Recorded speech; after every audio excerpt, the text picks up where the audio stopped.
Assalamualaikum warahmatullahi wabarakatuh. Halo semuanya.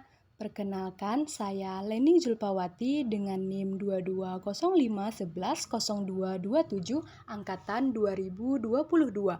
Di sini saya dari Fakultas Keguruan dan Ilmu Pendidikan Universitas Riau.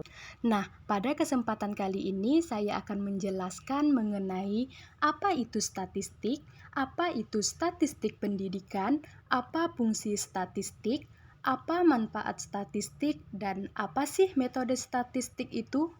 Sebelum kita lanjut, saya ingin bertanya nih, teman-teman di sini ada yang tahu nggak apa yang dimaksud dengan statistik itu? Jadi, menurut Kamus Besar Bahasa Indonesia, statistik adalah angka-angka atau catatan yang dikumpulkan, dikelompokkan, dan ditabulasi sehingga didapatkan informasi berkaitan dengan masalah tertentu.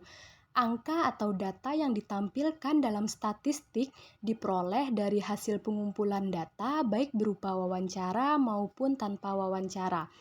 Statistik pada dasarnya adalah data-data yang dihasilkan dari pengolahan yang dipelajari di statistika.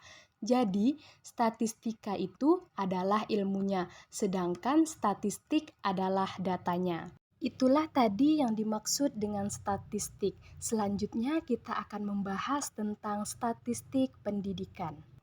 Statistik pendidikan adalah cabang dari statistik yang berfokus pada pengumpulan, analisis, dan interpretasi data yang berkaitan dengan pendidikan, mencakup berbagai aspek dalam sistem pendidikan seperti jumlah siswa, tingkat kelulusan, kinerja akademik, demografi guru, serta alokasi sumber daya. Statistik pendidikan digunakan untuk memahami tren, membuat keputusan yang berbasis data, dan mengevaluasi efektivitas kebijakan serta program pendidikan. Tujuan utamanya adalah untuk meningkatkan kualitas pendidikan dan memastikan bahwa semua siswa memiliki kesempatan yang sama untuk belajar dan berkembang. Selanjutnya, kita akan membahas mengenai apa sih fungsi dari statistik itu.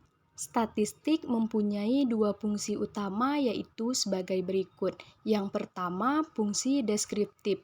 Fungsi statistik dapat mendeskripsikan atau menerangkan data serta peristiwa yang dikumpulkan dengan melalui proses penelitian dan penyelidikan.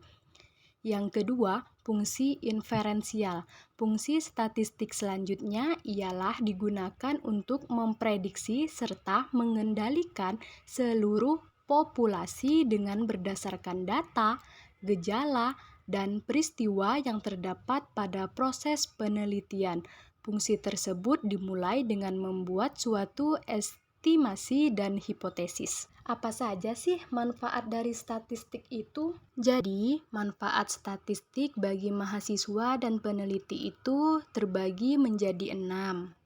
Yang pertama, membantu mengobservasi dalam menggunakan sampel, sehingga peneliti dapat bekerja secara efisien dengan hasil yang sesuai, serta diinginkan dengan objek yang telah diteliti. Yang kedua, membantu observasi untuk membaca data yang telah dikumpulkan sehingga peneliti dapat mengambil keputusan yang tepat. Yang ketiga, membantu meneliti untuk melihat ada tidaknya perbedaan di antara kelompok yang satu dengan kelompok lainnya atas objek observasi yang diteliti.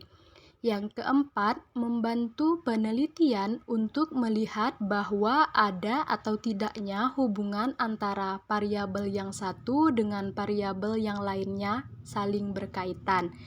Yang kelima, membantu peneliti dalam membuat prediksi untuk waktu yang akan datang di masa depan.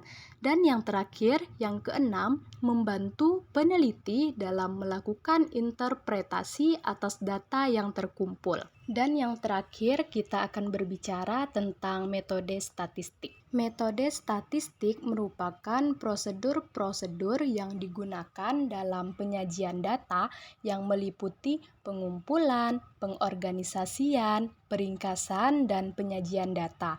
Selain penyajian, digunakan juga untuk menafsirkan data yang meliputi pendugaan, pengujian dugaan, dan penarikan kesimpulan. Untuk menerapkan metode statistik dibutuhkan beberapa statistik dalam berbagai analisis data sampel. Ukuran statistik digolongkan menjadi dua kelompok, yaitu ukuran pemusatan dan ukuran penyebaran. Ukuran pemusatan merupakan ukuran lokasi pusat atau ukuran yang mempunyai kecenderungan memusat, sedangkan ukuran penyebaran merupakan ukuran yang mengukur keragaman antar pengamatan.